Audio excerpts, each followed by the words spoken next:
I grew up from the eastern part of Uganda in a village called Wakitaka.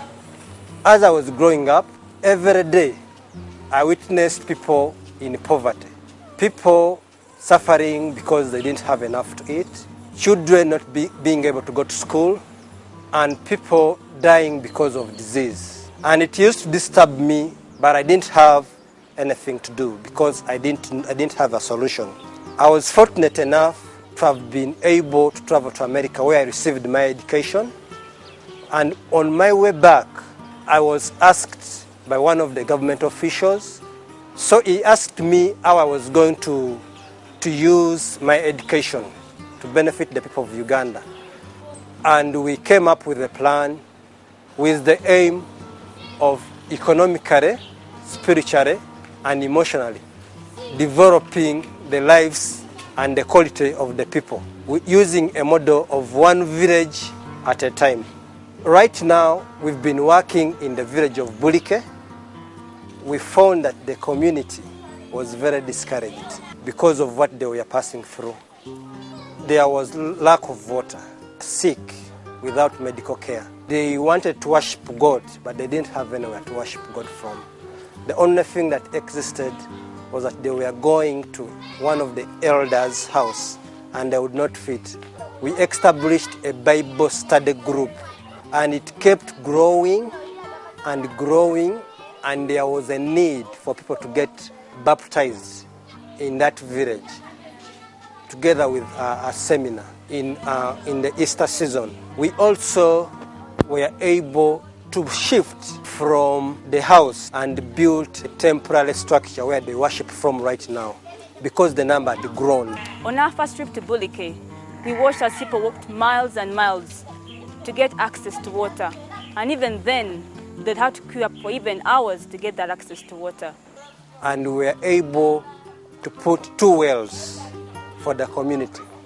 Right now, people are able to enjoy clean water for the first time in that village. They only have to walk a few minutes and get clean water.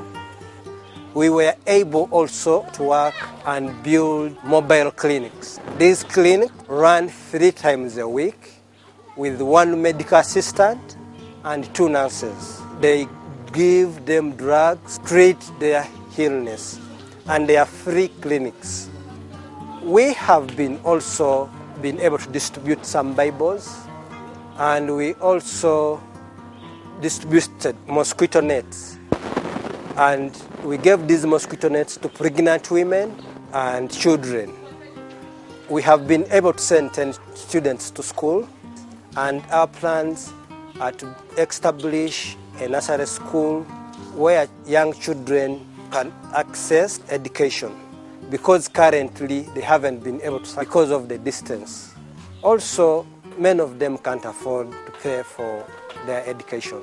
We are also going to establish a modern farm, because the economic activity in that village is agriculture. They want to learn how to grow their crops better. Uganda Counseling and Support Services is also planning to set up a model farm where the farmers of Bulike can go and learn how to grow their crops, how to rear their animals, actually generate some income for themselves. There has been also formation of groups where some people are ready to engage in economic activities as groups: poultry, piggery, farming, growing of crops, and some have opted to do businesses. All this being done on a microfinance model. When Uganda Counseling and Support Services went to Bulike this year, there was a sense of hopelessness. There seemed to be a dark cloud over Bulike. And in fact, when we went in, most people were skeptic about us. They had heard the story of changing their lives so many times. But it's amazing that over the 6 months, we have seen a transformation in the lives of people. We plan to send more children to school. We plan to bring the schools nearer to the children. 60 years ago, children used to walk 10 miles to go to school. They still do that up to now. I would like to thank the Uganda Counseling and Support Services board members and partners for their prayers, guidance, and support Without you, what we are seeing today in Bulike would not be a success. And thank you very, very much. May God continue to bless you.